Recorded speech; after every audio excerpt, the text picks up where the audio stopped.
Alright guys, here today's top stories in Out in the World segment. Number 1. Aden Duale was ordered to appear in court to answer questions pertaining to his prestigious Ebola facility. And rather than making an appearance in the court, he went off to some political function to go insult Martha Karua. And as such, he was held in contempt of court. And suddenly, he found the time to go to court and beg for mercy. Just listening to this. As a citizen, as a minister, public servant, I will be the last person to disregard a court order. Will be the last person to violate any constitutional order given by any court. And I sincerely regret any action, omission, misunderstanding, or misinterpretation that may have resulted in a non-compliance with the order of this court or created the perception thereof.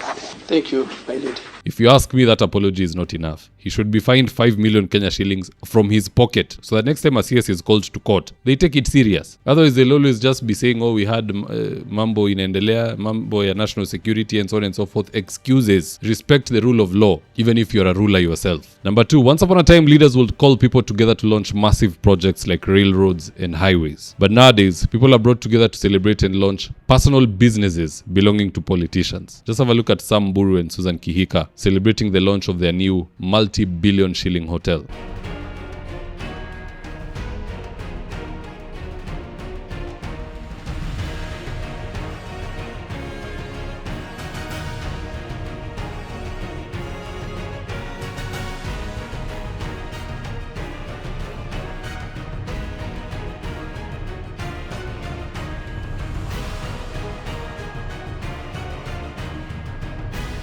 I mean, at the end of the day, it's not a crime for politicians to do well in life, provided it's their hard-earned money and not taxpayer money. And because I don't have all the facts with me, I won't judge the duo. But either way, celebrating a new hotel when insecurity in Nakuru is at an all-time high is just next-level trolling. Number 3, if there's a group that frustrates Kenyans even more than William Ruto himself, it has to be KRA. I mean, we all remember that businessman in Kisumu who jumped from a third-floor building, all the way to his death, mind you, just because of KRA officials extorting him left, right, center. And if you think that was a lesson, that they should stop pushing citizens to the brink of death, it never stopped. It went on and on and on like a circus. Just have a look at this latest story. This is from EACC Kenya. The Ethics and Anti-Corruption Commission has arrested 2 employees of the Kenya Railways Association over allegations of soliciting and receiving a bribe in connection with a tax matter. The suspects, Faith Gathoni Njoroge and Tyson Marango Owor, both based on KRA's Upper Hill offices, were arrested following a complaint they had demanded 3 million from a taxpayer in exchange of influencing the resolution of a capital gains tax assessment amounting to 4.5 million. How are you asking for 3 million? Ndo uondolee mtu 4.5 million. Hata kama ni greed. If this was a reasonable deal, they should be saying,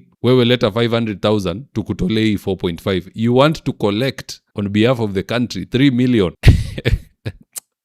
It's no wonder this person aliwaanika kwa EACC because it's a ridiculous ask. Walikuwa wataka kumaliza shida zao zote za 2026 using this one person. I'm not saying the fee requested to the amount that is owed to KRA ought to be making sense. Let everybody be straight. But even if you are not straight, don't be this greedy. Mtu ana owe 4.5 million. Wewe unataka 3 million. At the end of the day, how will you say umemsaidia? Who would be the fool to give these 2 people 3 million, wapotee, bado udaiwe 4.5 million? The risk to reward ratio makes no sense. So it's good these ones are a lesson to others. But be that as it may, guys, that's just my opinion. Do drop me your comments in the comment section below and I'll do best to read them and to give you a response. So with that, here today's ads of the day. If you're still managing rentals using notebooks and caretakers, see how Joel Karango Miner switched to a system that runs his 76 units automatically. Every month, caretakers traveled to his office with handwritten records. Balancing the math took hours. Payments never merged and tenants never got receipts. Then Joel switched to Bomahat, Kenya's award-winning property management software. Now payments update automatically, receipts go out via SMS, and every report is just one click away. He now runs all 76 units from his phone. No chaos, no confusion. Join hundreds of landlords doing the same. For more information, please call 0717-512-483 or visit www.bomahat.com. Interior design is one of those things you can't afford to get wrong. So if you're looking for experts to do your gypsum, wainscoting, paintwork, tiles, washrooms, and kitchen, reach out to Dhaka Living on 0706 026 218. That's 0706 026 218. If you're here for the first time, please go on and hit the subscribe button. And if you're watching for a different platform, just head on over to YouTube, search for David Wafula. Hit the subscribe button. You're going to be getting a ton of content of this nature. If politics is something you're passionate about, this is definitely the one channel that you really need to subscribe to. Alright guys, adios.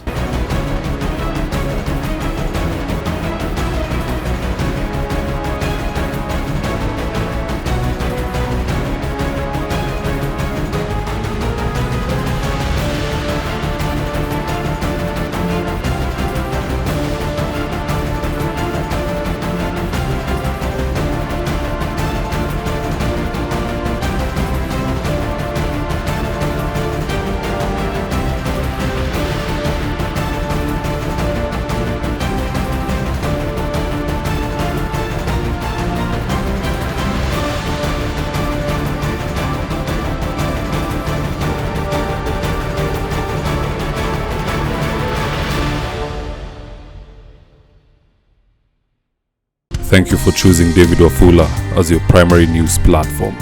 We put countless hours in research, recording, and editing. By showing up each and every day to watch our videos, you encourage us to generate more videos for the viewers. We are on a mission to inform, educate, and build a better tomorrow. To our thousands of followers in a world full of presidents, kings, and queens, you are the real gem. Adios.